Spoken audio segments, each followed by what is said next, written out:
dia dele, o nosso mestre em política brasileira, escritor também, especialista em segurança pública, Roberto Mota. Seja super bem-vindo, Roberto Mota. E eu já começo com Breaking News. Calma lá. O Delari me mandou. Breaking News. Tudo bem, Mota? Oi. Tudo ótimo. E vocês? Pô, muito obrigado pela sua presença. Toda segunda-feira você vem aqui no Vasco da Gama, sempre dando informações fantásticas. Mas me parece que o Samidana tem uma breaking news agora para o senhor. Breaking news que o Delari me mandou, que o Haddad acaba de anunciar o Gabriel Gallipo, que é o número 2, como diretor de política monetária do BC, e é um nome que não era bem-vindo pelo mercado. Eu queria saber a sua opinião e se isso realmente deve preocupar os brasileiros, investidores, enfim. Seja bem-vindo. Obrigado, Sami.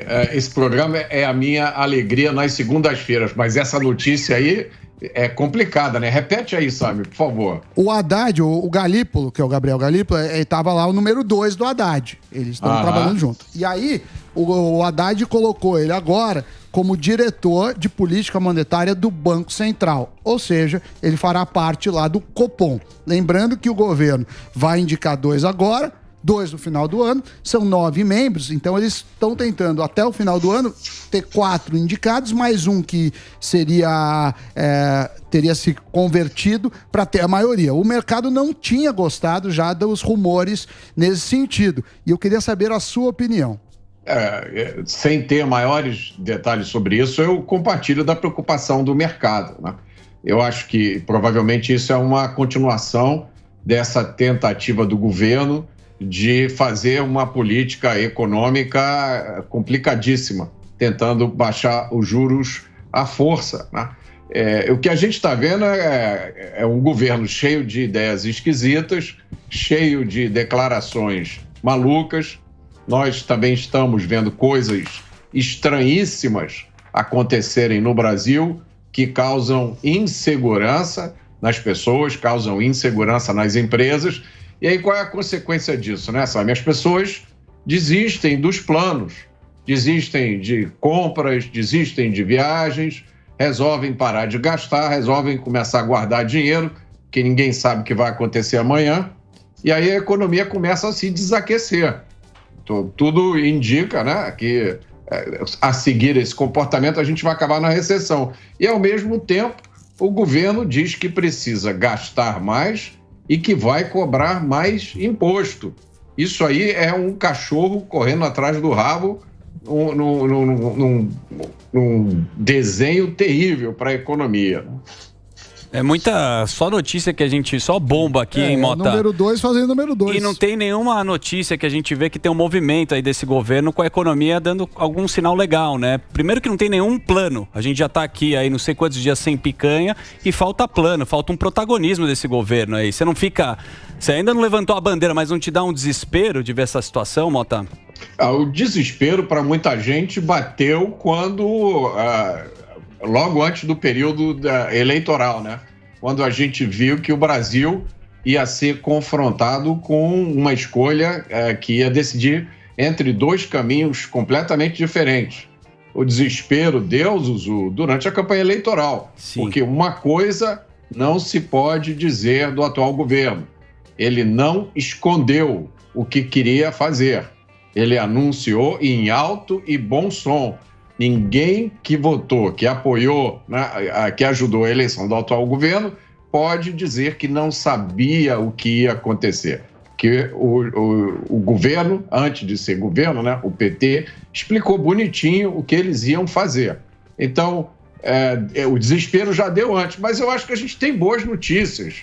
Eu não sou partidário desse pessimismo total, não. Eu acho que o momento é um momento difícil, vamos ter momentos difíceis pela frente, mas nos momentos difíceis que as pessoas, e nesse caso, os políticos se rebelam.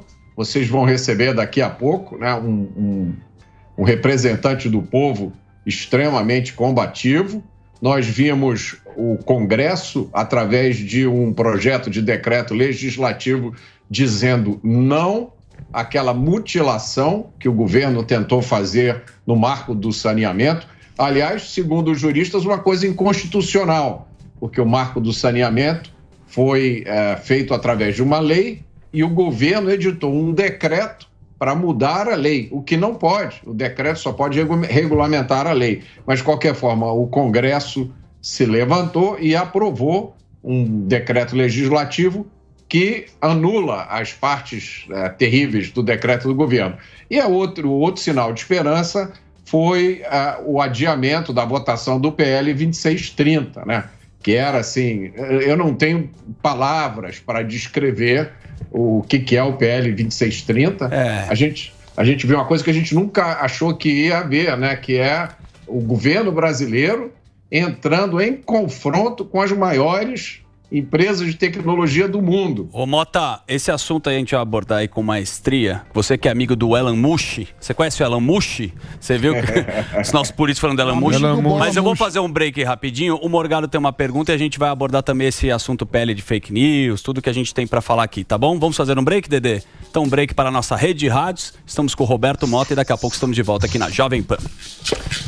Muito bem, continuamos aqui, Morgado. Boa, eu queria puxar justamente isso daí, porque depois do adiamento aí da PL das fake news, ou da censura, como quiser chamar, o STF vai julgar o Marco Civil da Internet. Eu queria saber a sua opinião aí, porque o governo já teve duas derrotas, né? Essa que você acabou de falar a respeito do saneamento, viu que não ia passar, né, das fake news, e aí parece que o STF tomou para si esse embate aí. Eu queria saber sua opinião a respeito, o que a gente vai poder ver aí do STF julgando o Marco Civil da Internet. Morgado, eu acho que nós não precisamos de nenhuma regulamentação além do que a gente já tem. Sim. A gente tem o Código Penal, né, que prevê os crimes de injúria, calúnia e difamação. Então você pode ser processado criminalmente. Alguém pode entrar contra você com um processo civil pedindo indenização por danos morais. Além disso, a gente tem o Marco Civil da Internet, como você mesmo falou, já está valendo o Marco Civil da Internet, e tem a Lei Geral de Proteção de Dados. Não precisa de mais nenhuma lei. O que algumas pessoas têm em mente é que seja possível a gente voltar para uma época em que não existiam redes sociais. É isso que essas pessoas pensam, né? Muitas delas são pessoas que não têm o mínimo contato com a tecnologia, que realmente, genuinamente, não conseguem compreender o que é uma tecnologia. Esquece a rede social, vamos falar do ChatGPT. Eu estou vendo aqui agora um anúncio, parece que o Elon Musk deu uma entrevista para a Fox News, dizendo que o ChatGPT foi treinado para pensar de forma politicamente correta. Sim. Então ele vai criar uma outra tecnologia de inteligência artificial que não tenha essa limitação, não tenha esse treinamento politicamente correto. Mas isso tudo faz parte de um cenário irreversível. As pessoas não vão deixar de usar redes sociais e voltar a ler jornal. Os grandes conglomerados de mídia não vão voltar para o que eles eram há 20, 30 ou 40 anos atrás. Isso é uma luta perdida. Então, me parece que esse tipo de iniciativa não tem nenhuma probabilidade de sucesso. E coloca o Brasil em péssima companhia. Quando você vê no mundo os países que têm esse tipo de interferência, e se bem que justiça seja feita, né? Você vê que até nos Estados Unidos isso tem acontecido e foi denunciado pelo próprio Elon Musk. Você está falando do Elon Musk? Eu quero mostrar, eu não sei se você já viu, mas vale a pena a gente mostrar quem está defendendo esse caso, né? Aqui, os nossos políticos, certo. Facebook, Insta. Vou mostrar para o nosso Mota aqui. A Google e a Meta, empresas que controlam o Facebook, Instagram e WhatsApp. A gente está discutindo aqui o Elon Musk. Isso. Ô, Mota, a gente está discutindo aqui o Elon Musk. O Elon Musk, as pessoas... Olha quem está falando, olha o nível que a gente está sendo representado, né? É muito absurdo isso daí. E tem uma coisa que a gente ainda não achou, não tem uma resposta. Vem muita gente aqui, o Morgado, a gente entrevista o cara, mas o cara não tem resposta. A gente vai deixar isso com o Estado, a gente vai deixar isso com a Big Tech, a gente vai deixar com o nosso CPF. Você tem algum caminho do Elon Musk? Quem que vai cuidar da gente? Essa do Elon Musk me lembrou do Bitcoin. Bitcoin, criptomoeda.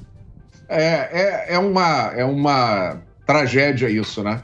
A gente constatar que boa parte das pessoas que produzem leis, regras, regulamentos sobre como a gente deve viver a nossa vida não entendem o básico do mundo de hoje.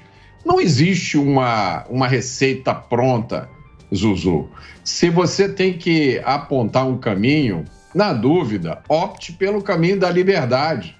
Esse é o caminho mais natural. Deixe que as pessoas façam as suas próprias escolhas. Show. E eu desconfio que essa preocupação toda com regulamentação na internet, ela tem como objetivo calar as pessoas. Não tem como objetivo impedir discurso de ódio ou combater crimes, porque já existem instrumentos para isso. Boa. Se você entrar nas redes sociais, você vai ver centenas de postagens de bandidos, de facções, gente ligada a facções. Já existem instrumentos hoje para se identificar e punir essas pessoas. Nada mais é necessário. Eu acho que o caminho é a liberdade, até porque o avanço da tecnologia é irreversível, irrefreável. É impossível. Daqui a pouco você vai ter uma internet fornecida por satélite que você vai poder acessar da sua casa com um aparelho. Por mais leis e proibições que sejam feitas, uma coisa é certa, a tecnologia sempre vai estar na frente. Ô, Mota, agora a turma da esquerda começou a cruzada contra o Google, né? Porque eles digitaram, não sei quem foi que digitou, colocou assim, Lula coroação. Aí apareceu Lula, aí o Google falou, você quis dizer Lula corrupção. Aí estão querendo arrumar o Google. O tradutor, né? O tradutor. Não é tradutor? Não, é o algoritmo. É o algoritmo. Você quis dizer que tem mais notícias, né? Ele puxa mais notícias sobre a palavra mais pesquisada. O que o senhor acha disso? O que o senhor acha disso, dessa questão de querer mudar o Google, de multar o Google, essa cruzada contra o Google, contra a Big Tech? Você acha pra onde vai isso aí, Mota? Isso não vai chegar a lugar nenhum, né? A Google, a empresa Google, tem um valor de mercado que é maior do que o PIB brasileiro. Se você somar tudo que é produzido no Brasil durante um ano, você não consegue comprar todas as ações da Google, né? Se a Google quisesse prejudicar alguém ou quisesse, de alguma forma, atacar o governo brasileiro, a Google teria 1 milhão de formas diferentes para fazer isso. A Google, Facebook, todas essas empresas. E ninguém nunca ia saber de nada. Essas empresas não são só empresas de redes sociais, elas são responsáveis pela infraestrutura da internet, né? O Google é muito mais do que um mecanismo de busca. Só para dar um exemplo aqui, pensem na quantidade de gente que usa o Gmail, o e-mail do Google. Muita gente dos governos usa o Gmail. Imagine se a Google resolve alterar o Gmail para prejudicar alguém. O Google Maps também, que é o serviço onde você olha os mapas e se orienta. A Google é uma empresa que tem que obedecer todas as leis e regulamentações dos Estados Unidos. É impossível para uma empresa como essa se aventurar a fazer qualquer coisa que possa significar um ataque a um governo qualquer. Mas se ela quisesse fazer isso, ela faria, e não seria nenhum youtuber de meia tigela que ia descobrir que isso está acontecendo, porque trata-se de tecnologias extremamente sofisticadas. Então eu acho que isso aí, vamos chamar de mal entendido, vai ser desfeito rapidamente, porque se não for, a gente corre o risco de viver o que a minha geração viveu nos anos 80. Foi uma época em que criaram uma lei chamada da reserva do mercado de informática. Isso significava o seguinte, você não podia mais importar nenhum equipamento de informática. Tinha que ser tudo fabricado no Brasil. Então, as empresas brasileiras, elas compravam de alguns países tecnologia assim com 10, 15 anos de atraso, montavam uns trambolhos aqui que você tinha que usar. Enquanto isso, o mundo descobria a Apple, a Microsoft. A gente usava aqui computadores fabricados no Brasil, dos quais vocês nunca ouviram falar, né? Porque na hora que acabou a reserva de mercado, evaporaram todos. E a geração atual não merece que isso aconteça de novo. Roberto Mota.